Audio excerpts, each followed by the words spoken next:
Hello, and welcome to the spiritual sanctum of light. It's a pleasure for you to join us. You can join us remotely through Zoom. We have links at our website, which is firstchurchofprayer.com. Just look for the image of the door, and there you will find your key. Click on the door. If you need the password to get in, the key is there. And we look forward to seeing you each Sunday morning as we discuss a variety of different topics, sharing our insights. And today we are going to consider a verse from J.J. Hurtak's The Book of Knowledge, the Keys of Enoch. And we're looking at the seventh key.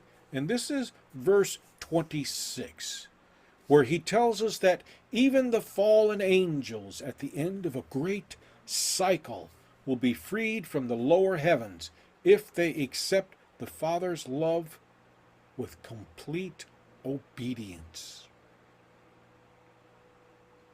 Now, the first thing we have to keep in mind here is that angels are messengers. So the fallen angels may be considered to be those whose message was incorrect, polluted, convoluted.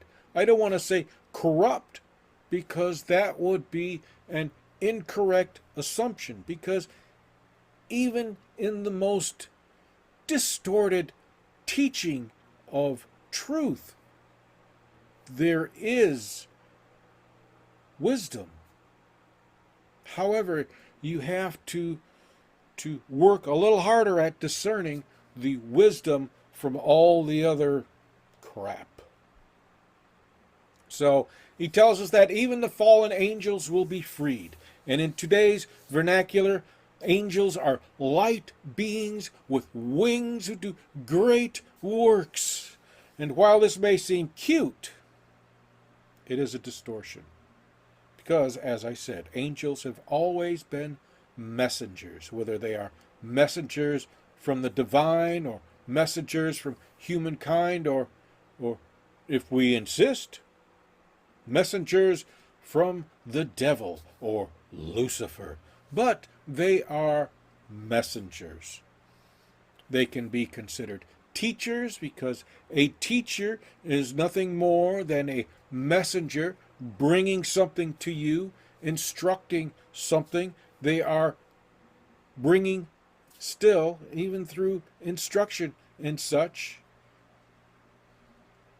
So, because in the book of Enoch, it speaks of the angels, the fallen angels, and the fallen angels were responsible for teaching mankind agriculture, science, language, all of the things that we consider to be important. They taught us. And the interesting thing is that I find is that they were considered fallen angels for teaching us how to be civilized. Perhaps we were better off before civilizing ourselves. But anyway, the whole idea here that I am presenting with this little snippet right here, this little paradox right here, is that the author of that book probably saw progress as something evil, because there are many writings that say that God is unchanging, which is false. Perhaps it meant something else, but unchanging means that there is no growth. And if there is no growth, there is no decay. And if there is no decay, there is no existence. And if there is no well, you see, the pattern here that I'm revealing? So, fallen angels may be thought of as messengers descending into the awareness of the individual where they are not fallen but reclaimed. Interesting. Reclaimed. Fallen angels become a metaphor for the shadow aspects of our personality. Yes, we had no shadow aspects until we were taught that there were shadow aspects. Until we were taught that there is this, and there is that, and they are each separate. Because if we buy into that, then there is no longer the whole. There's no longer God. There is only these different slivers of God, and we can only pay homage to only one particular sliver, and we must maintain that connection with that particular sliver, and hence we have mental disturbance, which is not what this is about. However, by viewing fallen angels as dissensions of awareness, meaning that we are no longer aware of ourselves as being part of the whole, but we see ourselves as being part of iniquity, that is a dissension of awareness. And it is when we judge that what we are experiencing is iniquity, is evil, it is then that there is the opportunity for us to be freed from the lower heavens at the end of a great cycle. It takes a while for us to figure this out. It's something to keep in mind. Heaven, which is something that everybody strives for, in the early Hebrew and Aramaic language, is the dwelling place of God, which, according to many spiritual teachings, means it resides within you, waiting for you to discover the keys that will open the gates. Yes, heaven is within you, because if heaven is the throne of God and God dwells within you, you are the throne.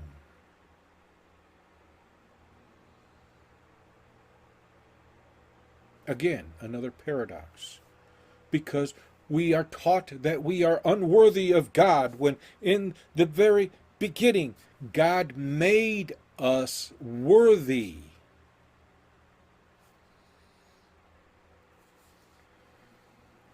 So at the end of a great cycle, perhaps a great cycle of ignorance,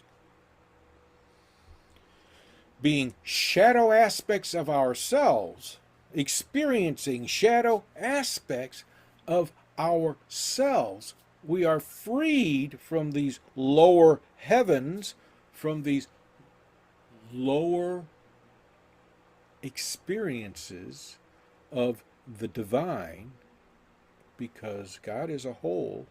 God has said that He is the author of all that is good and all that is evil. So when we perceive ourselves to be dwelling in evil, we are dwelling in the lower heavens, the lower aspects of God.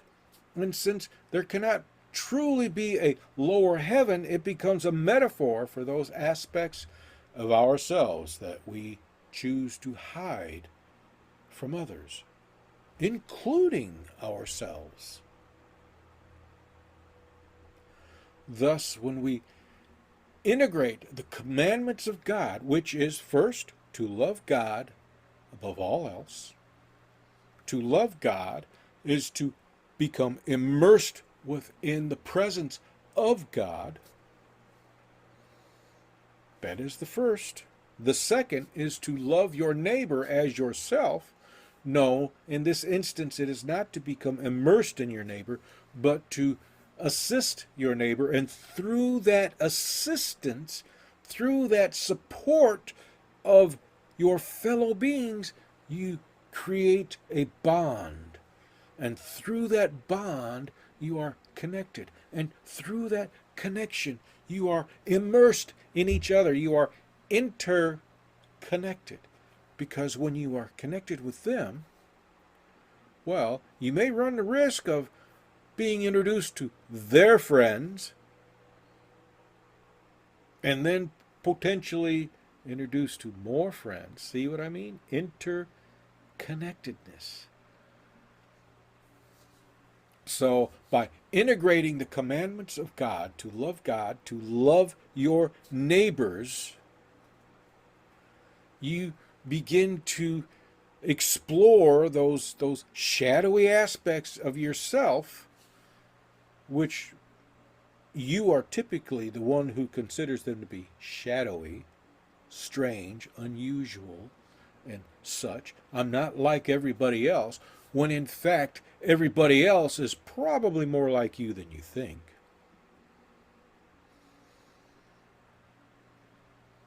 But when you begin to express and you begin to follow through with these commandments, when they become part of you, because when you are immersed in the presence of the divine, it is only natural for you to support, to assist, to provide for your neighbors. You become integrated back into the whole. And what is it, the whole that you become integrated in? Humanity. And what is humanity? The divine, the presence of the divine. And as a newly remade being, you not only shed the denser aspects of yourself, but you bring these aspects into you. So there is no shadowy part of you, because it is part of your light, because the soul emanates light, and that light is the glory of God. That light is the presence of the divine that is emanating out from you, because you are immersed in the divine. And because you are immersed into the divine, you become a demonstration of the living light, becoming messengers or angels yourselves. Isn't that pretty? Isn't that uplifting to know that, yes, you are worthy, and all you have to do is accept yourself for who you are and not be ashamed of yourself? Because the heavens, the higher heavens, the lower heavens, however you choose to put it, exist within you. And heaven is the throne of God, and the throne of God is within you.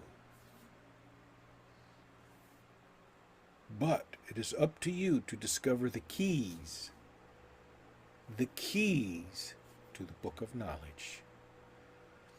I want to thank you for watching, for joining us, for sharing in this dissertation, this dissemination, this teaching. I hope it brought some insight to you. If it has, well, consider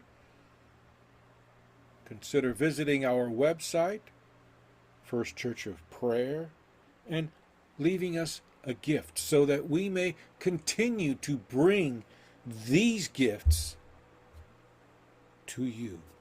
And better yet, join us Sunday mornings at 10 o'clock Eastern Time. Go to our website, firstchurchofprayer.com. Click on the door and enter our sanctum. And be with us. Share with us. And I thank you again. And may your day be filled with excruciating joy. Welcome to the spiritual sanctum of light, a sanctuary for the soul. This is a sacred space where spiritual teachings are not imposed, but rediscovered, reflected upon with clarity, reverence, and personal truth. Here, non-denominational means freedom from spiritual bias. It means honoring the divine without imposition. It means welcoming all who seek the divine through many paths toward deeper truth, into sacred connection, and inviting them to share in the experience. Our teachings draw from mystical wisdom writings that awaken poetic insight and archetypical depth. They invite you to explore, not conform, to immerse, not escape, to remember, not merely believe. Spiritual sanctum of light is not a doctrine. It is a living invitation, a place to breathe, reflect, and reconnect with the divine on your own terms in sacred company. Whether near or far, you are welcome here. Join us remotely through Zoom, where sacred space meets shared presence. Visit firstchurchofprayer.com for access and upcoming gatherings.